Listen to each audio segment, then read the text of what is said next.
South India shopping mall, the wedding మంత్ర, సరికొత్త wedding collection, south India shopping mall.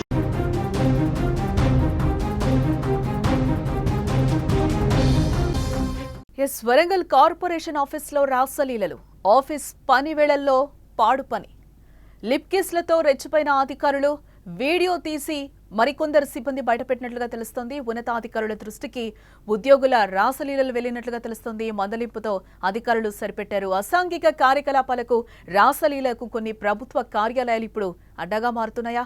ఎవరేమనుకున్నా పట్టించుకోవడం లేదు. విచ్చలవిడిగా రెచ్చిపోతున్నారు. వ్యక్తిగత సుఖాల కోసం లైంగిక కోరికలు తీర్చుకునేందుకు షెల్టర్లుగా వాటిని ఉపయోగించుకుంటున్నారు. తాజాగా అలాంటి వ్యవహారం ఒకటి గ్రేటర్ వరంగల్ మున్సిపల్ కార్యాలయంలో చోటు చేసుకుంది.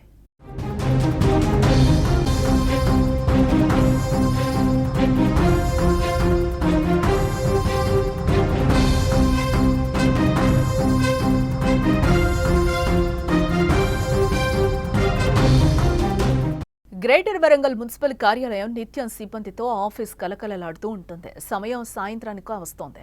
సిబ్బంది ఒక్కొక్కరుగా ఇంటికి వెళ్లిపోవడం మొదలుపెట్టారు. ఇదే అదునుగా భావించారు ఆ ఇద్దరు ఉద్యోగులు. తమ లైంగిక కోరికలు తీర్చుకోవడం మొదలుపెట్టారు. తాము ప్రభుత్వం ఆఫీసులో పనిచేస్తున్నామనే విషయాన్ని కూడా మర్చిపోయారు వారు పూర్తిగా. ఎవరైనా చూస్తే లేనిపోని ఇబ్బందులు వస్తాయని, తమ జీవితాలకు ఇబ్బందిగా మారుతుందని ఏమాత్రం ఆలోచించను కూడా లేదు. తమ పనుల్లో బిజీ అయిపోయారు. విధుల్లో ఉండగానే లిప్ లాక్లతో రెచ్చిపోయారు. అయితే ఇద్దరు ఉద్యోగులు క్లోజ్ గా ఉండటాన్ని బయట తిరుగుతున్న వ్యక్తులు గమనించడం జరిగింది. అయితే ఇంకే ఉంది, ఏ మాత్రం ఆలస్యం చేయకుండా వెంటనే తమ చేతిలో ఉన్న సెల్ ఫోన్ లో రికార్డ్ చేశారు. ఈ విషయాన్ని అధికారుల దృష్టికి కూడా తీసుకెళ్లారు సహ ఉద్యోగులు. దీంతో ఆ ఉద్యోగులు ఇద్దరు షాక్ అయ్యారు. వారిద్దరికి పై స్థాయి అధికారులు గట్టిగానే మందలించినట్టుగా తెలుస్తోంది.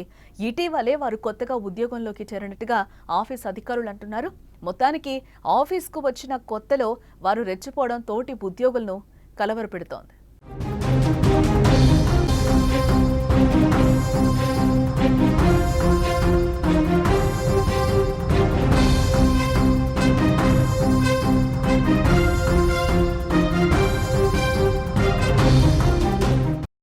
ఇదిలా ఉంటే 2 వారాల కిందట ఏపీలోని విజయవాడ టూరిజం ఆఫీసులో ఇలాగే జరిగింది. డ్యూటీ సమయం ముగిసిన తర్వాత ఆఫీసులో తన కోరికలు తీర్చుకోవడానికి ఉపయోగించుకున్నాడు ఓ ఉద్యోగి. రాత్రి కాగానే రోజుకో మహిళను ఆఫీస్కు తీసుకొచ్చి తన వ్యక్తిగత సుఖాలను తీర్చుకునేవాడు. అదే కంటిన్యూ చేయడంతో సెక్యూరిటీ గార్డుకు అనుమానం వచ్చింది. చివరకు సీసీటీవీ ఫుటేజ్ పరిశీలించగా అడ్డంగా బుక్ అయ్యాడు ఆ ఉద్యోగి. ఇలా చెప్పుకుంటూ పోతే ఈ మధ్య కాలంలో తెలుగు రాష్ట్రాల్లో ఇలాంటి వ్యవహారాలు చాలానే బయటకొస్తున్నాయి. అందరి చేతిలో సెల్ ఫోన్లున్నాయన్న విషయాన్ని ఉద్యోగులు మర్చిపోకూడదంటూ కొందరు కామెంట్స్ చేస్తున్నారు.